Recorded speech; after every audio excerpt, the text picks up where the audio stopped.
There were definitely multiple reasons on why the New York Rangers ultimately did not make playoffs this past regular season, but one of the big ones was definitely, and I would say kind of clearly, the poor defensive play from this New York Rangers team. And that's not just on the defensemen alone, of course, that's on the forwards and coaching staff a bit as well. But this team overall defensively was just not good enough, and this defense core especially was just not good enough defensively this past season. And I think from what we saw with the moves that happened throughout this past regular season, and of course, into this offseason so far, I think have been pretty good and have definitely been moves that have seemingly maybe helped out this team's biggest issue from last season a whole lot there, as they have definitely made some upgrades on the defensive side of things for this team heading into this upcoming season with, of course, not only the player side of things, but also I think I probably made a bit of an upgrade on the coaching staff side of things as well. So in today's video, we're just going to kind of talk about the New York Rangers' biggest issue from last season, of course, being the poor defensive play, and talk about how this team has kind of fixed some of that. Obviously, I don't think they're going to be some, top 5 defensive team in the entire NHL, but they should definitely be better than what they were last season defensively, as it was a pretty disastrous season overall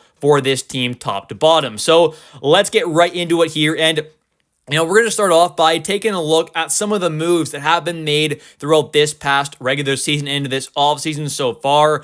And the first move that was made involving a defenseman was, of course, the Rangers shipping off their former captain in Jacob Trouba over to the Anaheim Ducks, which saw them get back not only a draft pick, but also a decent, bottom pairing or number 7 caliber defenseman in Urho Vakanainen. Of course, at the time, he was going to be a pending UFA, so he would have hit free agency, but ended up re-signing and kind of getting a 2-year extension with the Rangers on a pretty reasonable cap at about 1.5 mil per season. So I think that was a pretty fine deal, of course. It wasn't anything too expensive, wasn't anything too cheap, but he's just a decent defenseman at this point. I honestly would say is a better player than a guy like Jacob Trouba. Trouba was just way too much of a liability for this Rangers team, and I just think with what a guy like Urho can bring and him basically not being that liability as much, I honestly think I would rather a guy like Urho in the lineup, especially when you consider he's about like 6.5 mil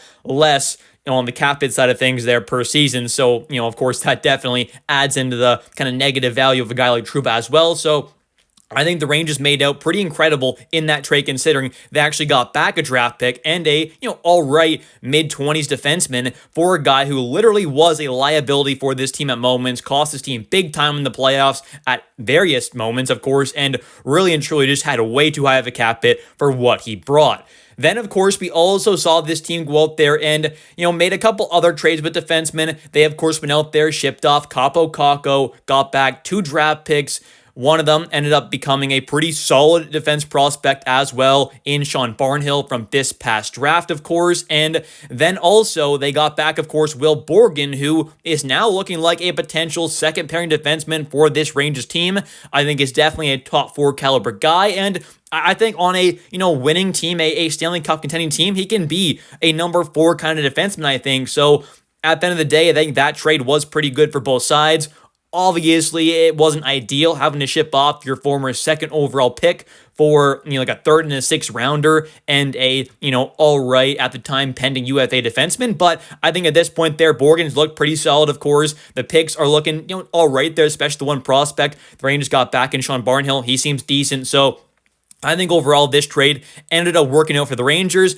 And the Rangers also made a pretty big deal with the Colorado Avalanche, shipping off Ryan Lingren, of course, who was formerly a pretty big part of this New York Rangers defense core, mostly being on that top pair alongside Foxy. Well, he got shipped off as a rental alongside another rental in Jimmy Vesey and a low-tier defense prospect in Hank Kempf for a pretty nice package in return. The main players being, of course, Juuso Parssinen, who is now potentially going to be the Rangers' 3rd-line center, or at least, a potential kind of solid piece in that bottom 6 for the Rangers.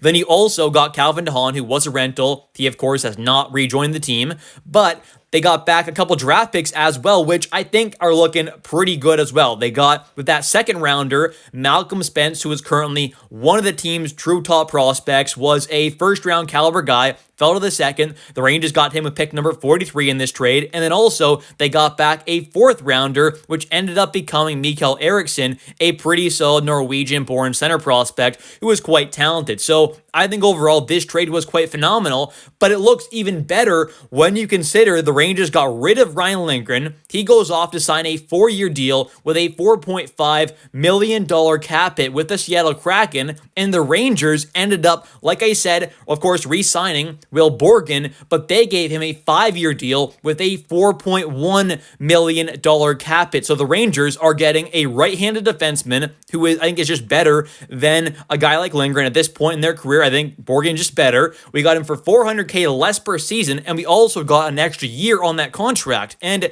the reason why I think that's so important is not just the $400K less, but also having that extra year on the deal, I think is really nice because Borggan's kind of entering his prime years right now. So we're pretty much going to get Will Borggan's almost entire prime potentially with this $4.1 million cap hit. And right now, I do think he is a second pairing kind of defenseman. So, or at least a lower tier second pairing caliber guy on a, winning kind of team. He's a solid player for sure. Not a great one, not a high-end top 4 guy, but he definitely, I think at this moment is better than a guy like Ryan Lindgren. So getting him on a even more team-friendly deal, and also getting back this pretty incredible package with 2 very talented prospects and a potential, 24-year-old kind of bottom 6'3" physical forward, I think is pretty incredible. Overall, this was definitely a phenomenal trade, and this kind of a contract that Lingren got makes the Borggan deal look even better. And also, a guy like Cody Susi, just like Lingren, also got a 4-year deal with a $4.5 million cap hit. He is also a right-handed defenseman, so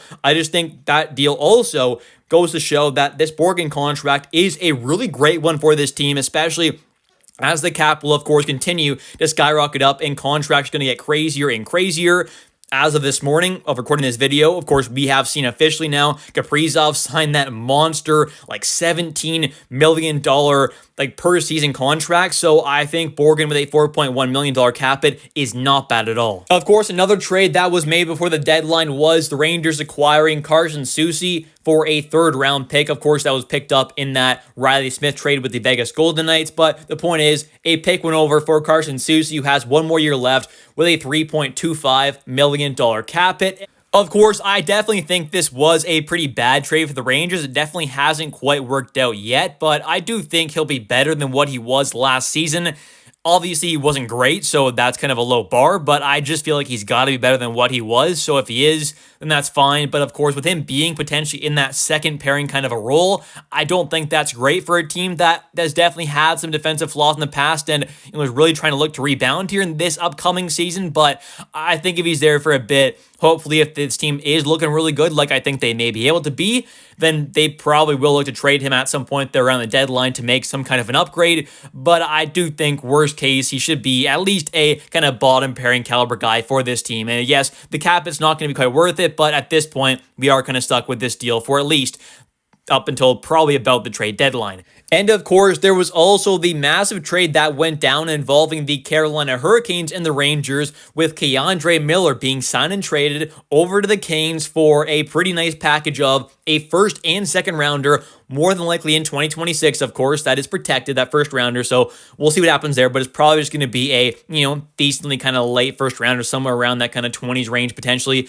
but still, a solid pick there, 1st and 2nd, in what's expected to be a loaded draft class, but also they got back Scott Morrow, a very talented young right-handed defense prospect. He's still in his early 20s. He had some experience with the Canes at the NHL level in the regular season and playoffs. He also had some pretty great numbers in the AHL this past season offensively. He's an offensive guy, of course, needs to work on his defensive game, but he's got some solid size there at 6'2", pretty good skater. But obviously has that good offensive game, but he really does need to work on his defensive play if he really wants to be a mainstay with this Rangers team at the NHL level under a coach, especially like Mike Sullivan. But another part of this trade that is kind of a part of it, but also isn't as well. You can kind of decide what you want to, but at the end of the day, if you sign back Keandre Miller, you are not able to go out there and sign Vladislav Gavrikov, who is, I think, such an important and a massive pickup for this Rangers team.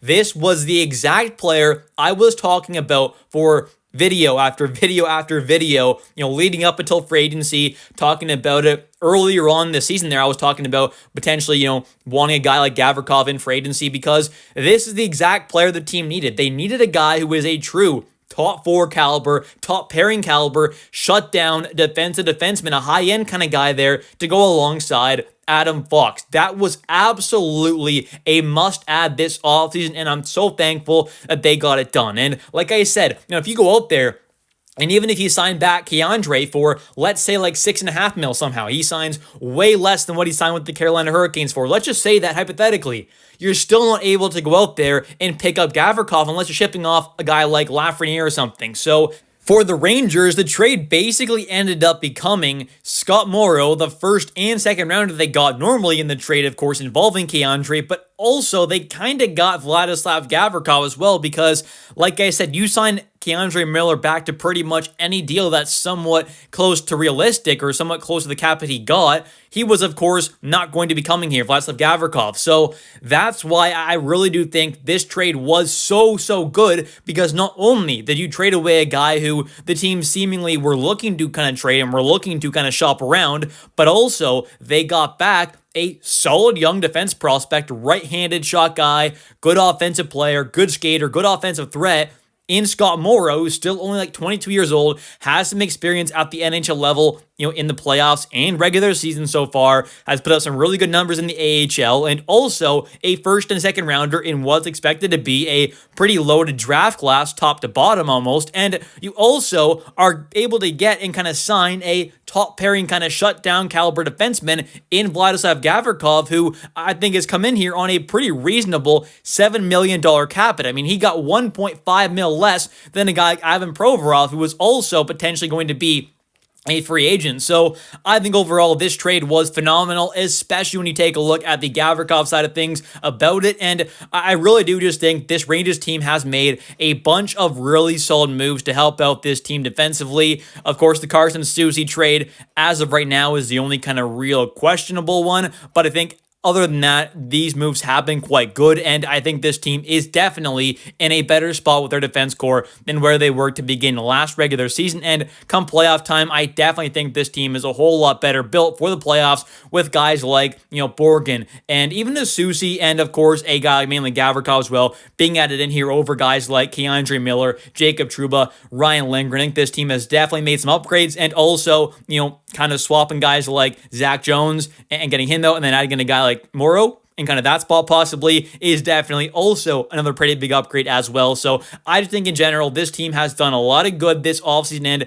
in this past regular season. Of course, we also are seeing a new head coach come in there in Mike Sullivan, who has had a lot of success with the Penguins. We're also getting a, former head coach of the Rangers and Sharks in David Quinn, now was the defensive coach, of course, as one of the assistants, and Joe Sacco, who was kind of rumored to potentially be going out there for the Bruins head coaching job. He, of course, was formerly one of their assistants. Well, now he's going to run the PK unit for the Rangers as well. So I think this team has made some good upgrades on the not only player side of things, but also coaching staff side of things since the beginning of last regular season. I just think this team is definitely in a much better spot now and will hopefully be right back into the playoffs throughout this upcoming season. Anyways, thank you all so much for watching today's video. If you have enjoyed, definitely don't forget to click that like and subscribe button for daily New York Rangers content, as I do post a video about the New York Rangers every single day at 10 a.m. Eastern Time.